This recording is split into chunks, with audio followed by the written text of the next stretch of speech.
Yawaitaza Im, counselor of the people. So when I'm speaking in Hebrew, I want to make it clear to you that our trials and tribulations was beyond matching. Now your path is one. All right, shalom Yisrael, shalom Yasha'Allah. This is your boy Yawaitaza Im, Yawaitaza Im, counselor of the people. And on the phone with me, I have the young brother Levi. Introduce yourself, huh?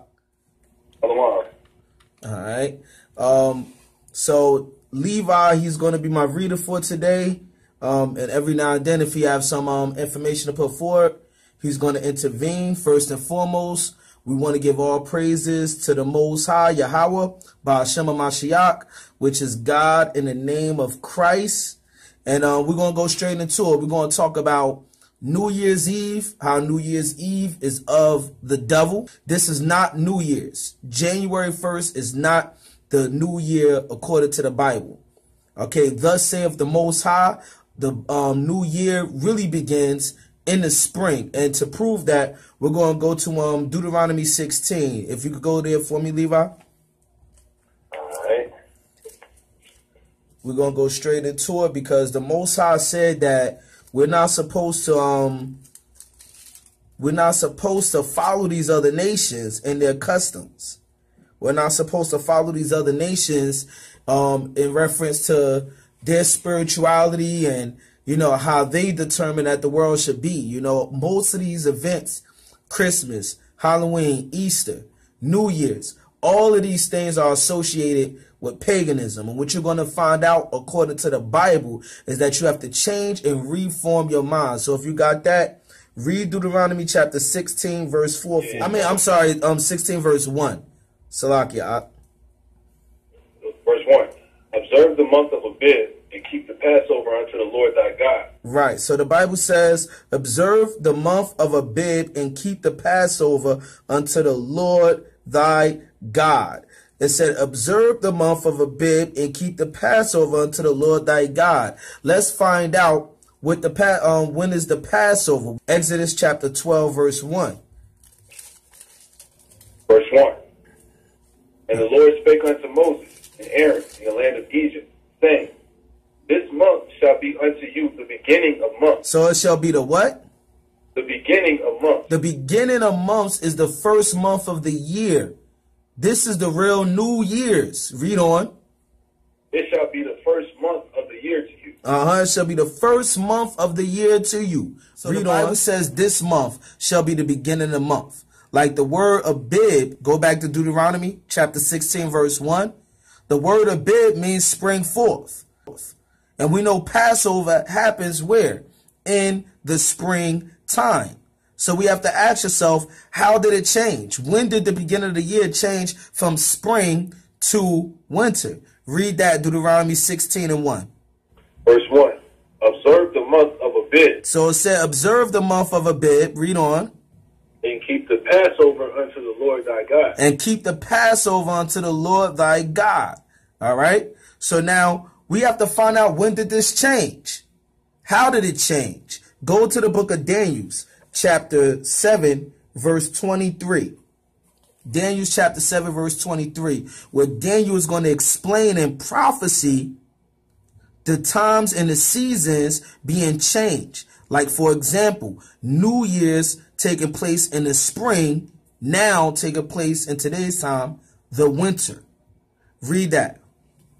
The book of Daniel, chapter 7 and verse 23. Thus he said, the fourth beast shall be the fourth kingdom upon the earth. So the fourth beast, which is the last beast in Daniel's prophecy, the dream that he had, is a kingdom, a nation of people. That's what a kingdom is. Read on. Which shall be diverse from all kingdoms. Which shall be diverse from all kingdoms. All right, this is supposed to be the last kingdom upon the face of the earth, which when you read Daniel's and you go into history, you find out this is talking about the Roman Empire and all of the kingdoms that spring forth out of the Roman Empire. Read verse 24. Verse 24. And the 10 horns out of this kingdom are 10 kings that shall arise. Right. So the 10 horns is the 10 kings. These 10 kings represent what? The EU, the European Union. to show you that this is a fulfillment of prophecy. America is the final kingdom that came out of the Roman Empire. Read verse 25. Verse 25. And he shall speak great words against the Most High. So this kingdom was going to do what? Speak great words against the Most High. Read on. It shall wear out the saints of the Most High. And wear out the saints of the Most High. The saints of the Most High are the Israelites. All right, how did they wear out the saints of the Most High? By putting us into slavery on slave ships, selling us to four corners of the earth, and for 350 years enslaving us and beating us and all of those things. Read on. And think to change times and laws. And think to what? Change times and laws. To change times and laws. How did they change the times? Well, we're going to read this from out of the dictionary, just a regular Webster dictionary. We're going to look up the word October, because the names of these months will show you how the people of Rome, the so-called Caucasians, who promoted colonialism and still promoting white supremacy to this day, changed the times.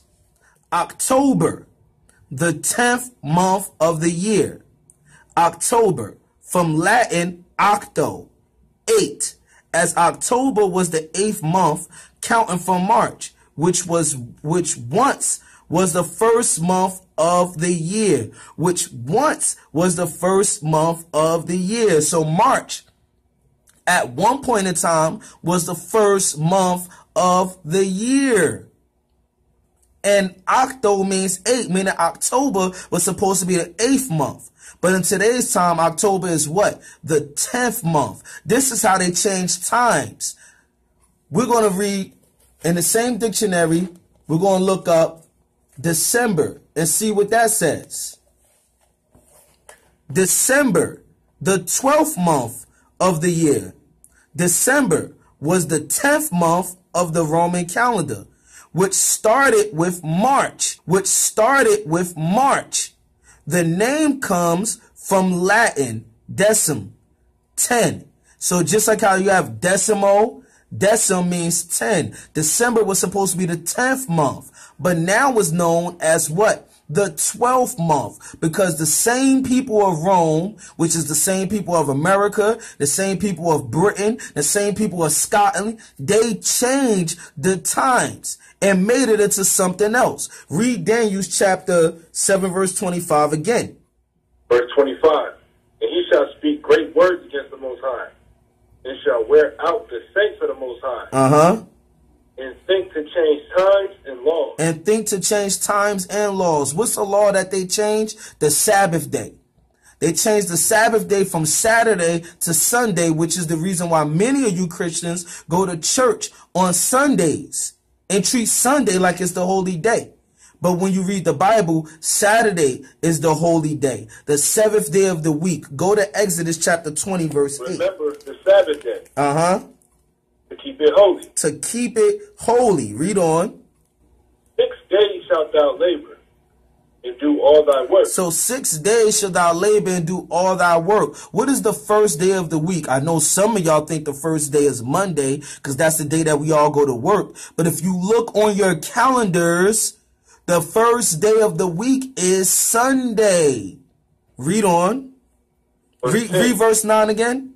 Verse 9. 6 days shalt thou labor and do all thy work. So you have Sunday, Monday, Tuesday, Wednesday, Thursday, Friday. That's 6 days. Read on.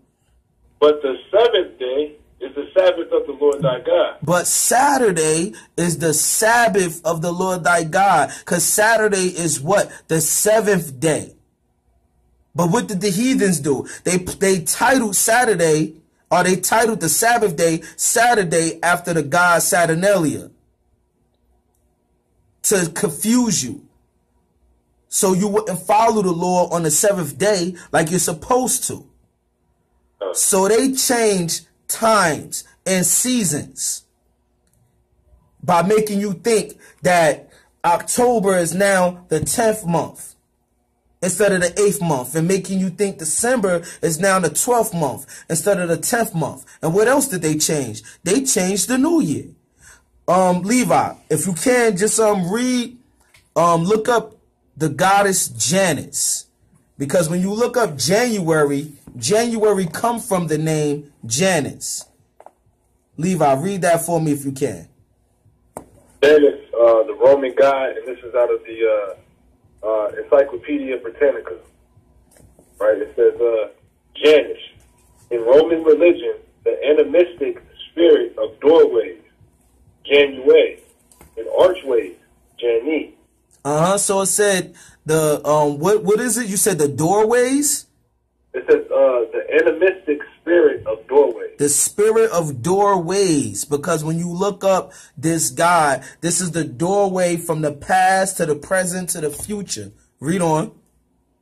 Janus and the nymph Camasine were the parents of Tiberius, whose death in or by the river Albula caused it to be renamed Tiber. Mm-hmm. It says the worship of Janus traditionally dated back to Romulus in a period even before the actual founding of the city of Rome. Okay, so now this is an ancient god. Janus is an ancient god, even predating the Romans themselves. Read on. There were many Jani, i.e., or for example, ceremonial gateways in Rome. These were usually freestanding structures that were used for symbolically auspicious entrances or exits. Particular superstition was attached to the departure of a Roman army, for which there were lucky and unlucky ways to march through a Janus. So because Janus is a gateway going from one place to another, this was also a god or goddess that they would use or pray to before going to war. Now I'm gonna read also this definition of January in the January in the dictionary. It reads, January, from the two-faced Roman god Janus. So this is the same god that we're reading about right now from what you said, the Britannica? Right. Encyclopedia Britannica. The Encyclopedia Britannica that's breaking down the history. This is the same god. So it said from the two-faced Roman god Janus, because the month looks back to the old year and forward to the new. I'm going to read it again. Because the month looks back to the old year and forward to the new. Yeah, I was just going to say, a lot of times our people be thinking that they're not worshiping these other idols or these other deities by keeping these customs and stuff, like putting a tree in your house and stuff like that. But when you read about Janus in the Britannica Encyclopedia, it says there were many Jani in Rome. These were usually freestanding structures that were used for symbolically auspicious entrances or exits. When people would walk through these freestanding structures to symbolically represent an entrance or an exit. And, so it wasn't like bowing down to, a statue or idol or anything like that. In this particular instance, they're just walking through a gateway, and that's showing reverence to, these idols and stuff like that. Right, just simple as just walking through the gateway was giving reverence to the goddess, our God. And that's deep in itself, because it also said, read that part where it said the ceremonies. It says, there were many Jani, i.e. ceremonial gateways in Rome. Now, a ceremony, it says ceremonial gateways. Now, a ceremony is like a banquet, a party, or something that people come together and traditionally do.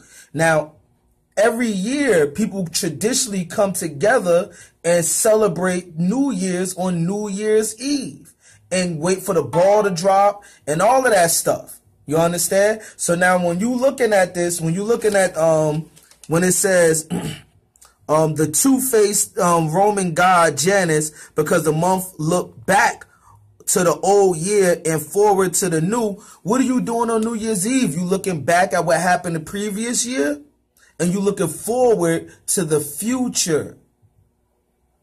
So that's a ceremony. And you are giving reverence to a false god. And saying that, we want to say Shalom, peace, and we pray that the Most High, through his only begotten Son, give you much understanding of this new year. Shalom. Shalom. Yawaitaza Im, he got the street fire. FBI, they be having my phone tapped. Look outside, CIA, they got my home tapped. I keep it so real, y'all got to feel me. After conspiracy theory, man, they got to kill me. Yawaitaza Im, counselor of the people. So when I'm speaking in Hebrew, I want to make it